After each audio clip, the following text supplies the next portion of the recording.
So when you are raped and you have no way of processing that, the triggers come in all forms, in ways that you cannot predict, and show up in your life in areas that at the time you don't know that this is mental illness. You shared with me that you became a cutter. I did. And I have scars. And that you have scars from cutting. Can you explain to me, because I have girls at my school who cut, and I still to this day don't understand what it means. And I know if you're in this audience, some of you have raised daughters who were cutters. Yes. What is that? Well, I like to say I used to cut. Yeah. As opposed to saying cutter. And I think I did say that with Yes. you in our interview. I love you too, sweetheart. I like to say I used to cut as opposed to I am a cutter, because then that I identify with it. Yeah. And that's not healthy for me. And when you speak things out into existence, you're feeding back something to your brain that you don't want to. Right. So I used to cut.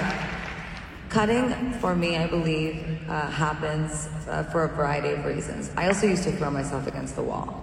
I mean, I used to do some horrible things to myself when I was in pain. And the truth is there's two reasons I believe that this happens. And this is my own personal expertise just from my experience.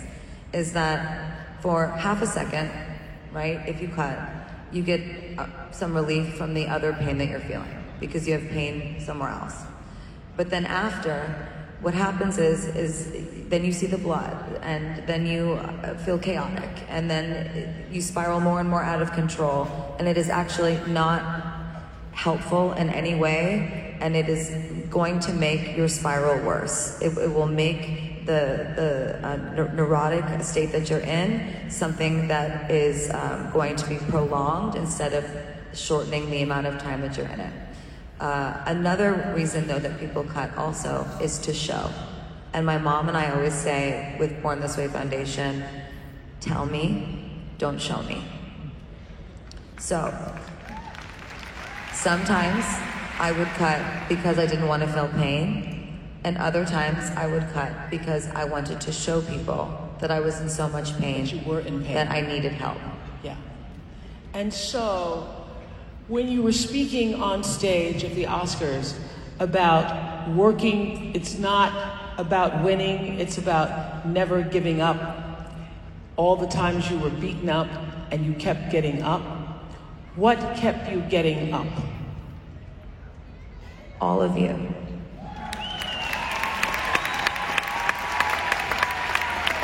And women like you. Faith, inspiration, hope. And I also have to say, it, and I know that this is controversial in a lot of ways, but medicine really helped me. And I think a lot of people are afraid of medicine for their brains to help them.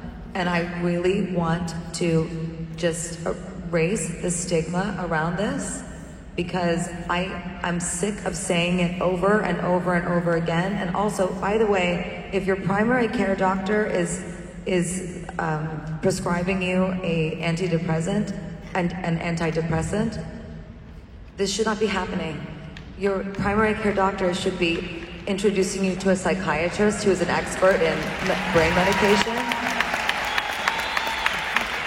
And what moves me so much in this space, and why I want to work so heavily and much more thoroughly through it in the future, is that not everybody has access to these things.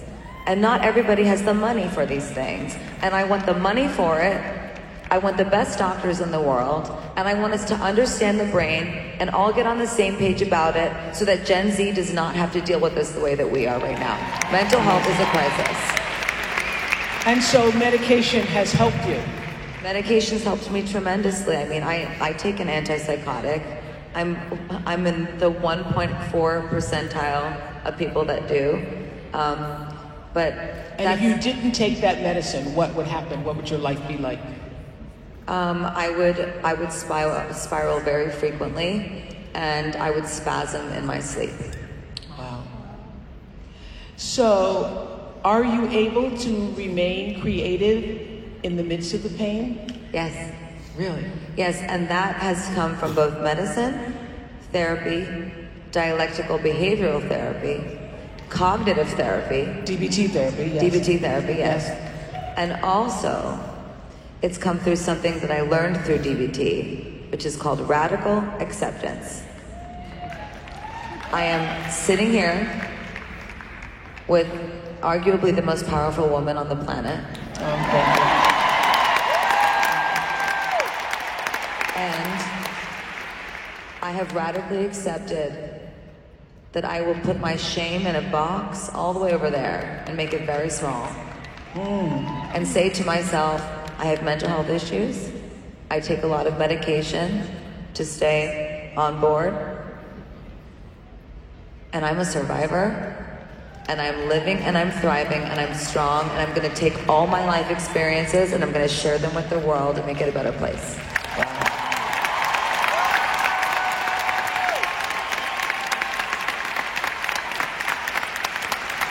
Which is what we've been talking about today, that you can't move forward with anything in your life until there is actual radical acceptance. You have got to,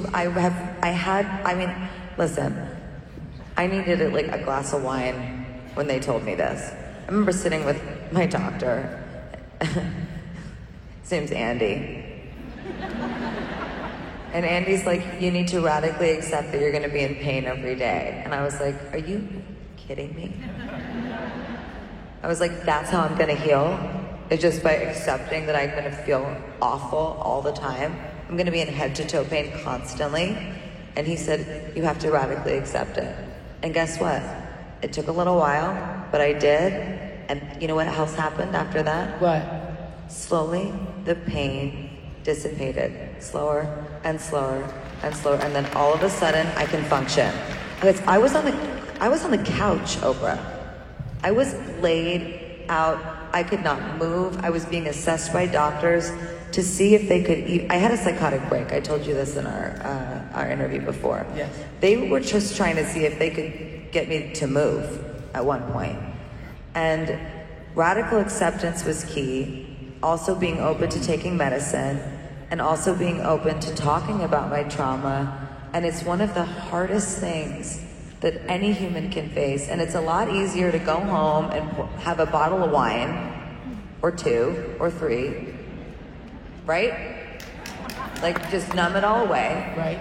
Or dig deep. Well, I think this idea of radical acceptance applies to every crisis, every difficulty, every challenge in your life. Is what I was saying earlier, that all stress comes from wanting something to be what it isn't, and it doesn't change until you first accept it for what it is and then make a decision about what do I do next. It's problem solving. You know, it's something in DBT that they teach you is about emotions, and then I'll explain it. So if I say I'm upset, right? Then I'll say, why am I upset? And then I will write down all the reasons, and then I will check the facts.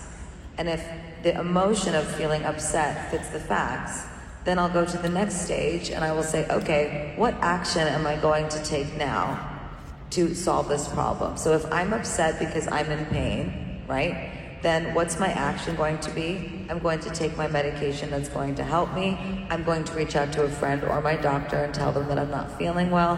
And I'm going to try to get to the core of the issue inside of me and speak it out into existence and do the cognitive work to say, I am upset because today I am triggered about being raped when I was 19 and I'm having a trauma response, and I'm going to take my medication and I'm going to try to calm down my nervous system as much as possible so that this pain dissipates.